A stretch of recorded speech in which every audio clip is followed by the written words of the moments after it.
Welcome back to my channel. അപ്പോൾ ഇന്നത്തെ ഒരു കുഞ്ഞു പെരുന്നാൾ വ്ളോഗാണ് കേട്ടോ. എല്ലാവരും പെരുന്നാൾ എങ്ങനെ ഉണ്ടായിരുന്നു? അപ്പോൾ ഞാൻ ഈ ചാനൽ സ്റ്റാർട്ട് ചെയ്തിട്ട് ഇത് ഫസ്റ്റത്തെ ഒരു പെരുന്നാൾ വ്ളോഗാണ് കേട്ടോ. അപ്പോൾ അതിൻ്റേതായ ഒരു ഹാപ്പിയിലാണ് ഞാൻ.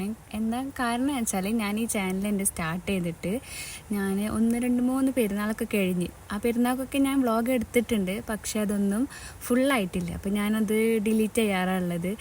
ഇതെന്തായാലും ഇന്നെങ്കിലും ഒരു വ്ളോഗ് എങ്ങനെയെങ്കിലും കഴിയുന്ന പോലെ എടുക്കണം, ഒരു വ്ളോഗ് ആക്കണം എന്നൊക്കെ ആഗ്രഹിച്ചിരുന്നു. അപ്പോൾ പറ്റുന്ന പോലെ ഉള്ള ക്ലിപ്സൊക്കെ വെച്ചിട്ട് ഒരു വ്ളോഗ് ആക്കിയതാണ്. അങ്ങനെ പ്രയറും കാര്യങ്ങളൊക്കെ കഴിഞ്ഞ് റൂമിലിരിക്കുമ്പോഴാണ് കേട്ടോ തെക്കുബീർ അല്ലെന്ന് കേട്ട്. തെക്കുബീർ ചെല്ലണ കേട്ടാൽ തന്നെ ഒരു സന്തോഷമാണല്ലോ. അപ്പോൾ അത് ഭയങ്കര രസമാണ് അത് കേൾക്കാനും നമുക്ക് ചെല്ലാനാണെങ്കിലൊക്കെ. അങ്ങനെ അതാ നൈഷുനായിട്ട് താഴത്തേക്ക് വന്നിട്ട് പിന്നെ നമ്മൾ നാളേക്കുള്ള കുറച്ച് കാര്യങ്ങളൊക്കെ മുന്നേ നമ്മൾ ചെയ്ത് വെക്കണമല്ലോ. ഫുഡിനുള്ളതും പിന്നെ പായസം, ജ്യൂസ്, അതിനൊക്കെയുള്ള സാധനങ്ങളെ ആദ്യം തന്നെ നമ്മൾ ക്ലീനാക്കി വെച്ചിട്ടുണ്ടായിരുന്നേ. അപ്പോൾ നമുക്ക് പിറ്റേ ദിവസം കുറച്ച് എളുപ്പമാവല്ലോ. അങ്ങനെ കുറച്ച് പണികളൊക്കെ കഴിഞ്ഞിട്ട് പിന്നെ നമ്മൾ ഫുഡൊക്കെ കഴിച്ച് ഞാൻ കൂടുതൽ എനിക്ക് കഴിയുന്ന പോലെ കേട്ടോ വീഡിയോസ് എടുത്തിട്ടുള്ളത്. അങ്ങനെ ഫുഡൊക്കെ കഴിച്ചതിന് ശേഷം ഞാൻ മൈലാഞ്ചി ഇടില്ല വിചാരിച്ചായിരുന്നു. പക്ഷേ ഇക്കാക്കയുടെ വൈഫ് മൈലാഞ്ചി തന്നുകൊണ്ട് പിന്നെ ഇങ്ങനെ ഇരുന്ന് വരച്ച് ഞാൻ വിചാരിച്ചു അവൾ നെയ്ച്ചാൽ ഇതൊക്കെ അപ്പം തന്നെ കഴുകി കളയണ്ടേന്ന്. എന്തായാലും അവളെനിക്ക് ഉറങ്ങി തന്നിട്ടുണ്ടായിരുന്നു. അപ്പോൾ ഞാൻ രാത്രിയിൽ അത് മെഹന്തി ഫുള്ളാക്കിയിട്ടുണ്ടായിരുന്നു കേട്ടോ. അപ്പോൾ വല്ലാണ്ട് ഞാൻ ഡിസൈനൊന്നും നോക്കിയോന്ന് വെച്ചാൽ കുറച്ച് നോക്കി ഇങ്ങനെ എടുക്കുമോ പോവും. പക്ഷേ നല്ലതൊന്നും കിട്ടൂല. ലാസ്റ്റ് വാരമൊക്കെ കഴിഞ്ഞാലാവും ചിലപ്പോൾ നല്ല ഡിസൈനൊക്കെ കിട്ടാറുള്ളത്. എന്തായാലും ഇപ്രാവശ്യം എനിക്ക് നല്ലത് കിട്ടിയിട്ടുണ്ടായിരുന്നു. എനിക്ക് ഇഷ്ടമായിട്ടോ ഞാനത് വരച്ചത്. ആ നടുവിലുള്ള പൂവ് എന്തോ ആയിപ്പോയി. ഡിസൈനിലുള്ള പൂവൊന്നുമല്ലായിരുന്നു അത് ഞാൻ വരച്ചത്. എന്തായാലും പിറ്റേ ദിവസം ഒരു 5:30, 5:45 ആകുമ്പോൾ നീച്ച് പ്രയറും കാര്യങ്ങളൊക്കെ കഴിഞ്ഞിട്ട് നമ്മൾക്ക് ബാക്കി പരിപാടിയിലേക്ക് ഇറങ്ങിയിട്ടുണ്ടായിരുന്നു. അതൊന്നും എനിക്ക് എടുക്കാൻ കഴിഞ്ഞില്ല. പിന്നെ അത് അവർ പള്ളിയിൽ പോകുന്ന സമയത്താണ് കേട്ടോ ഞാൻ വീഡിയോസൊക്കെ എടുത്തിട്ടുണ്ടായിരുന്നേ. അവരെല്ലാവരും പള്ളിയിൽ പോയതിന് ശേഷം പിന്നെ നമ്മൾ ചായ കുടിച്ചിട്ടുണ്ടായിരുന്നു. ഈ അപ്പത്തിൻ്റെ പേരെന്താണെന്ന് എനിക്കറിയില്ല. നമ്മളെന്തായാലും ഒരു അപ്പം ഉണ്ടായിരുന്നു, ബീഫ് കറി ഉണ്ടായിരുന്നു. നമ്മൾ ചായയൊക്കെ കുടിച്ചിട്ട് അങ്ങനെ കഴിഞ്ഞു. പിന്നെ ഞാൻ കുറേ നേരമായി സൺലൈറ്റ് കിട്ടുമോ നോക്കി നടക്കുന്നത്. അങ്ങനെ കിട്ടിയിട്ടാണ് കേട്ടോ ആ വീഡിയോ ഞാൻ മെഹന്തിൻ്റെ വീഡിയോ ഒന്ന് എടുത്തത്. അതൊക്കെ കഴിഞ്ഞ് പിന്നെ വാവനായിട്ട് നമ്മൾ ഫ്രഷ് ആവാനൊക്കെ പോയി. അവളെ ഡ്രസ്സ് മാറ്റിക്കൊടുത്ത് ഞാനും ചേഞ്ചാക്കി.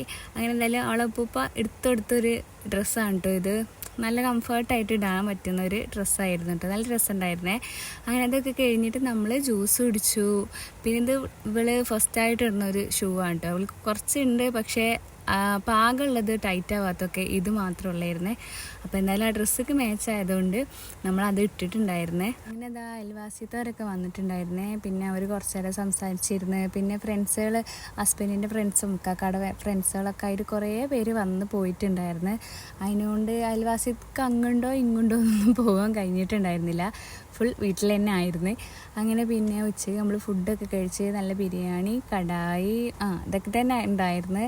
പിന്നെ പായസം, ജ്യൂസ് മത്തനായിട്ടാണ് കേട്ടോ ജ്യൂസ് ഉണ്ടാക്കിയിരുന്നത്. ഈ മത്തൻ ക്യാരറ്റൊക്കെ ആയിട്ടുള്ള ജ്യൂസ് അടിച്ചാൽ നല്ല ടേസ്റ്റാണ്. നമ്മളറിയില്ല അതെന്താ സംഭവം എന്ന്. എന്തായിട്ട് അടിച്ചിരിക്കുന്നത് നമുക്ക് പെട്ടെന്ന് പിടുത്തം കിട്ടില്ല. ഈ ഐസ്ക്രീമും പിന്നെ പാല്, മിൽക്ക് മെയ്ഡ് അങ്ങനത്തെ സംഭവങ്ങളൊക്കെ അതിൽ ആഡാക്കിയാൽ മത്തനാണോ ക്യാരറ്റാണോ എന്നൊന്നും അറിയില്ല. അങ്ങനെ എന്തായാലും ആ ജ്യൂസൊക്കെ ഉണ്ടാക്കി കുടിച്ചിട്ടുണ്ടായിരുന്നു. പിന്നെ അതാ ഹസ്ബൻഡിൻ്റെ ഫ്രണ്ടിൻ്റെ വീട്ടിലേക്ക് പോണ വഴിയാട്ടോ ഇത്. നല്ല രസമുണ്ടായിരുന്നു കാണാൻ. അതിനെ പ്രത്യേകിച്ച് പോയിട്ട് വീഡിയോസൊന്നും എടുത്തിട്ടുണ്ടായിരുന്നില്ല. എന്തായാലും ഒരു വ്ളോഗ് എടുക്കല്ലേ വെച്ചിട്ട് അവിടെ ഇറങ്ങിയിട്ട് കുറച്ച് വീഡിയോസൊക്കെ ഒന്ന് എടുത്തിട്ടുണ്ടായിരുന്നേ. പിന്നെ കുറച്ച് ഫോട്ടോസ് വീഡിയോസൊക്കെ എടുത്തിട്ട് അവിടെ നിന്ന് പിന്നെ ഫ്രണ്ടിൻ്റെ വീട്ടിലേക്ക് പോയിട്ടുണ്ടായിരുന്നേ. നല്ല വെയിലായതുകൊണ്ട് പിന്നെ നൈഷുനായിട്ട് അവിടെ കുറച്ച് നേരം കൂടുതൽ നേരം നിൽക്കണം നല്ലതല്ല, ആർക്കും നല്ലതല്ല ഈ വെയിലത്ത് കുറേ നേരം നിൽക്കുന്നത്. അപ്പോൾ എന്തായാലും ഫ്രണ്ടിൻ്റെ വീട്ടിലേക്കാണ് പോയിട്ടുണ്ടായിരുന്നത്. അങ്ങനെ അങ്ങനെ എന്താ ഫ്രണ്ടിൻ്റെ വീട്ടിലേക്ക് എത്തിയിട്ട് അവിടെ അമ്മയും മോളും വെയിറ്റ് ചെയ്ത് നിൽക്കണ്ടായിരുന്നേ. അവിടെ അമ്മയും മോൾ തന്നെ ഉള്ളൂ. പിന്നെ വീട്ടിൽ നിന്ന് പോയിട്ട് വീഡിയോസൊന്നും എടുത്തില്ല. ഞാൻ ഹസ്ബൻഡും കൂടി ഇതാ ഈ ചക്ക നോക്കി നിൽക്കുകയായിരുന്നു. അപ്പോൾ എന്തായാലും വെള്ളമൊക്കെ കുടിച്ച് കുറച്ച് നേരമൊക്കെ അവിടെ നിന്ന് സംസാരിച്ചിട്ട് പിന്നെ നമ്മൾ തിരിച്ചു പോകുന്നുണ്ടായിരുന്നു. ഒരു 6:30 ആകുമ്പോഴത്തേന് നല്ല ഇരുട്ടാവും, മഴ വരും എന്നൊക്കെ പ്രതീക്ഷിച്ചായിരുന്നു പോയത്. അപ്പോൾ എന്തായാലും മഴ വരുന്നതിന് മുന്നേ എന്തായാലും വീട്ടിലെത്താൻ വിചാരിച്ചു. അപ്പോൾ എന്തായാലും ഇന്നത്തെ വീഡിയോ ഇത്രയേ ഉള്ളൂ. അപ്പോൾ ഇൻഷാ അല്ലാഹ് നെക്സ്റ്റ് വീഡിയോയിൽ കാണാം. അതുവരേക്കും ബൈ.